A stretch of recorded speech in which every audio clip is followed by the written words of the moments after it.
el Papa Francisco ha traído toda una prédica muy importante de lo que es el valor de la austeridad, ¿no? Y lo está manejando a todo nivel, pero uno es en los símbolos. El automóvil, dijo, no acá, voy a vivir en Santa Marta, este cuarto está muy grande, ropa. Incluso se sancionó a un monseñor alemán que se haya pasado de vueltas en los lujos. Sí, totalmente. Ciertamente hay una política, una nueva política de este Papa, que dice, bueno, tenemos que tener una iglesia pobre. Y leí hace poco un artículo en La República, alguien que decía, bueno, este Papa, muchos gestos, muy bonitos los gestos que hace, pero no hace nada más. Y yo creo que es exagerado decir eso, porque en realidad yo, digamos, como cristiano, veo lo que hace el Papa, lo que dice, y eso me remueve, y digo, ah, caramba, aquí hay que hacer algo. Es decir, yo por lo menos no me siento indiferente cuando veo al Papa decir, mira, no voy a usar este carro, voy a usar este otro. No me voy a poner esta ropa o esta manera de vestir o vivir, sino esta otra. Y eso para mí realmente es un impacto, produce un efecto en mí. Entonces, hay que ver que no son solo gestos. Y este Papa son gestos que evidentemente están transformando el discurso teológico de la Iglesia.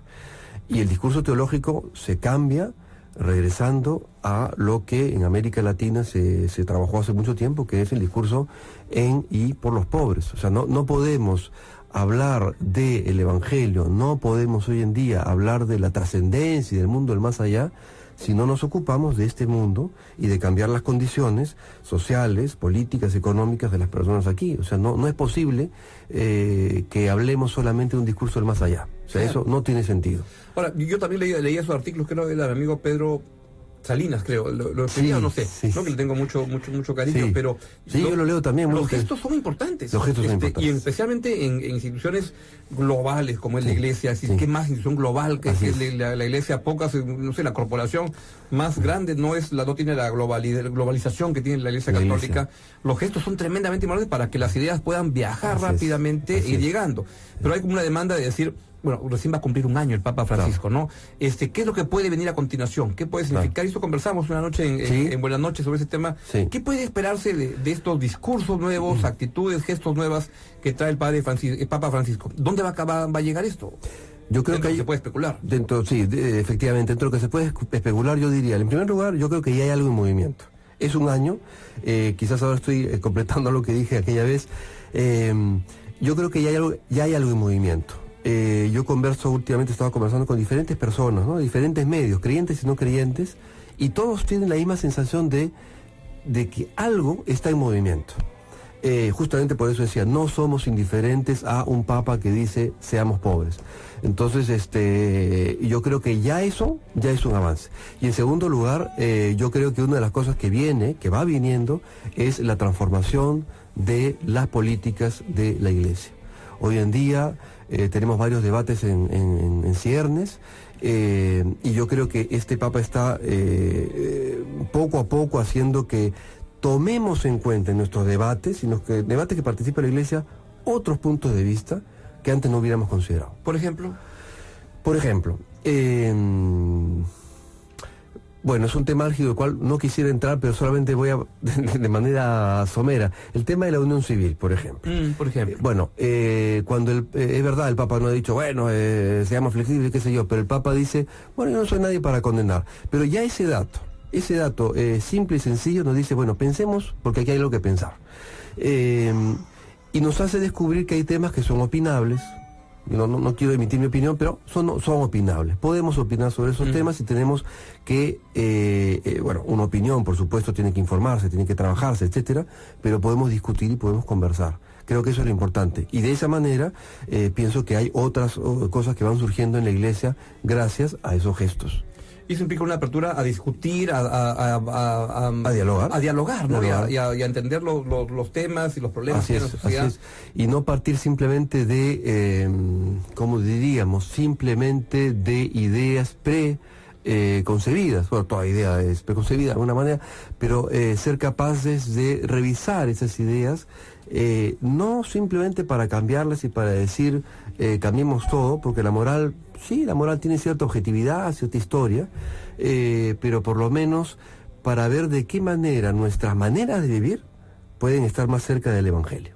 Porque lo que queremos, lo que manda la Iglesia es el Evangelio. Padre, ¿cuántos, lo que es ideas, pues, no, ideas son prejuicios, ¿no? Sí. Que uno va entra a algo, pensando que ya, o diciendo ya sé cómo son las cosas, Claro. y antes de haber escuchado. Claro. ¿Cuáles son los mayores prejuicios que hay hoy en día sobre la Iglesia Católica? Los Tanto mayores de creyentes como de no de creyentes. no creyentes. Yo creo que hay varios temas. En primer lugar, el prejuicio de que es una institución medieval, lo he escuchado muchas veces, una institución paquidérmica, es decir, pesada, lenta, prejuicio, quizás se ve más en América Latina, un prejuicio acerca de que es una institución metete, es decir, que participa en temas que no le competen, sobre todo en política. ¿Qué otro prejuicio? Bueno, por ahí tengo 3 prejuicios. Ahora, es una institución, a ver, ¿cuál otro? Son pesadas y grandes, o sea, no Sí. sé, cuando una institución es tan grandota, Sí, pues. es como, si yo tengo un barco chiquito, lo doblo rápido, Sí, pero sí, si es sí. un transatlántico No, y no doy se la puede. vuelta muy rápido, se me voltea. Se voltea, efectivamente, y eso pasa con la iglesia. Son prejuicios que algunos son, sí, y es verdad, la iglesia es grande, es enorme, o sea que ese prejuicio está fundado en lo real. Pero hay prejuicios que tienen que ver con afirmaciones generales. La iglesia es tal cosa. Bueno, la iglesia supone un conjunto enorme de personas donde eventualmente pensamos también de otra manera. Entonces, el tema es que a veces se pone dentro de un saco a toda la iglesia. La iglesia es tal cosa. Y yo creo que en la iglesia también hay actores que han sido capaces y que son capaces de dialogar y que han participado incluso en el Perú, en comisiones del Estado y qué sé yo, o sea, y que han tenido un rol muy importante, ¿no? Y no con el deseo de meterse donde no los llamaron, sino porque los llamaron precisamente. Claro. Estoy pensando en la Comisión de la Verdad o qué sé yo, en fin. Bueno, ahora un poquito menos, pero cada vez que hay, pero cada vez que hay un conflicto grande, Se ha llamado- llaman a un cura para arreglarlo. Llaman a un cura para hablar, que a veces no puede hacer mucho, pero... Bueno, pero algo ayuda, ¿no? Algo ayuda. Es decir, hasta a comenzar a dialogar. Así es. De Monseñor Cabrejos, que se acuerda que Claro. se llamó por lo de Conga. Lo de Conga, sí. No aporta finalmente la solución al tema, pero hace que las partes puedan conversar, Claro. y dialogar de una manera como no lo estaban haciendo antes. Claro. Pone las condiciones para el diálogo, efectivamente, porque es como... Hay momentos en que los diálogos se entrampan porque empezamos a decirnos nuestras verdades a la mala, Claro. y claro, hace falta un tercero. La iglesia todavía tiene cierta confianza, es lo que iba a decir. Hay también un prejuicio favorable, no todos los prejuicios son negativos, hay un prejuicio favorable respecto a la iglesia, y que todavía goza todavía de cierta... reputación positiva en el sentido de ser claro. una institución que da Pero confianza. después sale como de instituciones con más confianza, Todavía, ¿no? sí, efectivamente. Creo que había bajado un poquito, me parece, pero... Seguro. Pero efectivamente todavía parece como una institución que da confianza. Y allá hay de repente más que prejuicio, como una expectativa exagerada respecto a lo que la iglesia puede hacer en ciertos momentos. También, ciertamente. La iglesia es muy limitada también en muchas cosas, y lo vemos porque, bueno, efectivamente algunas cosas no ha podido hacer o no ha podido arreglar la iglesia. Pero también es cierto que esto ocurre en un país en el que la iglesia tiene mucha más presencia que en otros países en la dimensión política. Claro. Yo suelo decir una cosa que a veces no se me interpreta bien, pero yo creo que hasta cierto punto uno puede concebir la separación entre la iglesia y el Estado, ¿no? Es pensable, pero es mucho más difícil separar la religión y la política. Es mucho más difícil porque la religión tiene una dimensión pública. La religión respira por su dimensión pública, contrariamente a lo que dice algún Weber. Es pública y en ese sentido, bueno, naturalmente va a aparecer en el escenario la religión, y eso pasa, bueno, en todas las religiones, ¿sabes? Estoy pensando no solo en la católica o en la religión cristiana.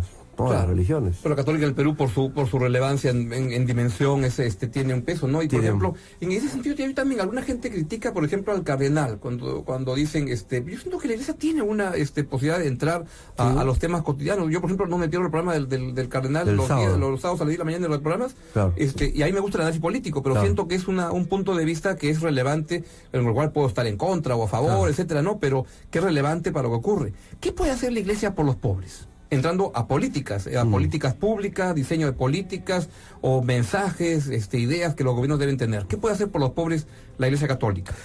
Dos cosas. Bueno, en primer lugar hay que reconocer algo. La Iglesia tenía una función muy determinada durante mucho tiempo en el que el Estado estaba ausente.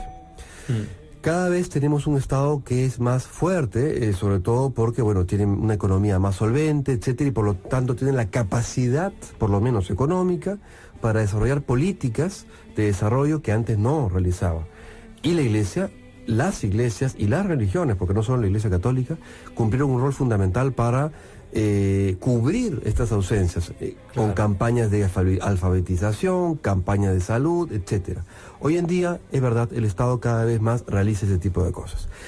Ahora, yo sé de un conjunto de iniciativas eclesiales, o de la religión cristiana, que es la que más, católica, que es la que más conozco, que logran, por ejemplo, organizar determinado tipo de poblaciones, organizarlas, por ejemplo, para presentar una demanda adecuada, para pedir luz o para pedir que haya instalaciones de agua. Entonces, todas estas instalaciones y servicios primeros que necesitan todas las personas, en eso todavía la Iglesia sigue cumpliendo roles sin duda alguna, ¿no? Y puede además ser una especie de participar en la representación para presentarse al alcalde o al gobierno regional, etcétera. Y tiene la Iglesia un sistema bien armado, ¿no? Porque tiene una red nacional en que uno puede en un pueblito cerca de La Oroya hacer pedir un reclamo, claro. Y tienen ustedes cómo eso llega hasta los ejes del poder en Lima. Efectivamente, un segundo punto muy importante es la red. La red que tiene. La institución eclesial tiene una red muy importante, entonces muy fácilmente puede saberse lo que pasa en un lugar y por lo tanto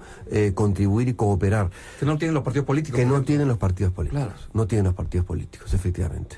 Hay un trabajo de red en algunos partidos, un poco más que en otros, pero definitivamente el atravesar todo el país, y no solo el país, sino el mundo, porque a veces la Iglesia, por ejemplo, claro. Recuerdo el arzobispo de Huancayo, Monseñor Pedro Barreto, entra en contacto con otras diócesis fuera del Perú, en Estados Unidos o en Europa, qué sé yo, precisamente por esta gran red que es la Iglesia, y eso claro. Sin duda alguna favorece y ayuda a crear estas, algunas condiciones de